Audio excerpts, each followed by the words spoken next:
Guys आज आहे day 7 of my blog आणि आमचा जस्ट पेपर संपला होता. आज DSCचा पेपर होता. क्लासमधले सगळेजण तर क्लास सोडून सगळीकडे दिसतात. इथली आमच्या कॉलेजच्या जवळची टपरी, इथं खूप छान नाश्ता भेटतो. इथं आम्ही नाश्ता करायला आलतो. नाश्ता करून झाल्यावर टाइमपाससाठी आम्ही आलो गार्डनमध्ये आणि हे बघा कसे लहान लेकरासारखे खेळायला लागले. तर गाईज मी आता आलेली आहे गार्डन मध्ये. गाईज इथं पूर्ण फोटो फ्रेमची अख्खी टीम बसलेली इथं. आणि काहीच हे बघा, प्रेसिडेंट आणि कल्चर सेक्रेटरी मिळून गार्डन मध्ये कल्चरल फेस्टिवल साजरा करायला लागले होते. हे बघा गाईज आमची इंटरनॅशनल मेस जी स्वीटकॉर्नच्या भाजीत शिमला मिक्स करून देते.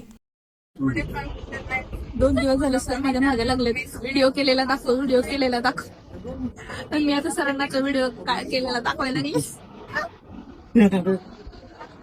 त्यानंतर रात्री आम्ही थोडासा उद्याच्या पेपरचा स्टडी केला, करावं म्हणलं जरा तर गाईज आता माझं जेवण करून झालेलं आहे. मी इथं वॉक करायला लागले.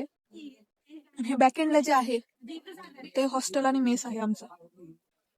तर आजच्यासाठी एवढंच गाईज. भेटूया उद्या नेक्स्ट व्लॉग मध्ये. तोपर्यंत कीप वॉचिंग, कीप सपोर्ट.